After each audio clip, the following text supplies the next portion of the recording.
Banyak yang meminta saya menanggapi tentang video seperti ini. Saya bilang, Palestina harusnya hijrah, bukan jihad. Sama kayak Rasul di Mekah. Yang intinya menyalahkan kaum muslimin yang ada di Palestina melakukan perlawanan atas penjajahan Zionis Israel. Dan menurutnya, karena kaum muslimin di sana lemah, sebaiknya hijrah. Dalilnya adalah Nabi dan para sahabat ketika masih periode Mekah, mereka lemah, tidak melawan, dan kemudian mereka memilih hijrah.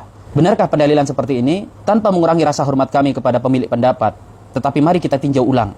Apakah benar Nabi SAW itu tidak melakukan perlawanan, tidak berperang karena lemah? Rasulullah SAW dan para sahabat berada di Mekah, tidak melawan karena memang belum diperintahkan dan diizinkan untuk berperang. Kufu aidiyakum, tahan tangan kalian. Barulah kemudian setelah turun firman Allah Subhanahu wa taala, udina lil ladina yuqataluna bi annahum zulimu. Diizinkan untuk mereka yang diperangi itu berperang membela diri karena sesungguhnya mereka dizalimi. Rasulullah dan para sahabat kemudian mengangkat senjata. Bukan karena lemah. Buktinya apa? Sepanjang sejarah, baik dalam sirah nabawiyah ataupun dalam tarikh di masa Khulafaur Rasyidin dan masa-masa setelahnya, kaum muslimin itu tidak pernah lebih kuat daripada musuhnya. Dalam perang Badar 313 melawan 1000, Uhud 700 melawan 3000, Khandaq sekitar hanya 3000-an melawan 10.000 lebih, Mu'tah 3000 melawan 200.000 tentara Romawi yang terlatih. Kalau alasannya lemah, maka tidak akan pernah ada jihad di masa Rasul sallallahu alaihi wasallam. Apalagi jika kelemahan itu dihitung dari sisi jumlah dan persenjataan. Sayyidina Umar bin Khattab pernah mengatakan, "Lan nuqatilu bil adad wala bil udad."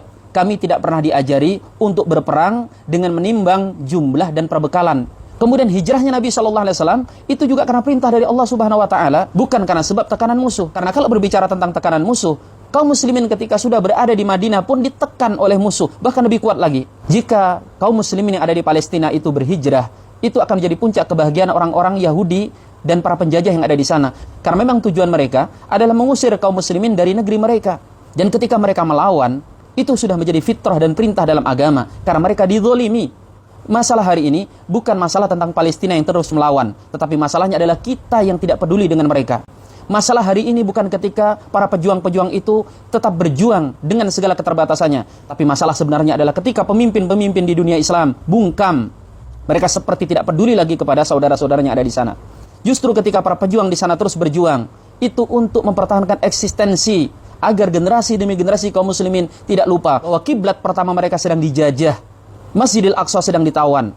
Jika alasannya apa yang dilakukan oleh para pejuang sana tidak berimbas terhadap Israel, justru menimbulkan bencana lebih besar kepada kaum muslimin, karena Israel kemudian membalas dengan lebih membabi buta, ini juga mengada-ada. Israel itu akan tetap membantai kaum muslimin di sana, baik melawan ataupun tidak melawan. Bacalah berita, bagaimana orang-orang Israel tetap melakukan penggusuran, pembantaian dan pengusiran, bahkan ketika sedang tidak ada perlawanan. Maka jika diam dibunuh, lebih baik melawan dan terbunuh dalam perlawanan. Dan kalau alasannya Israel tidak terdampak dengan adanya perlawanan itu, Anda benar-benar buta dari melihat realita.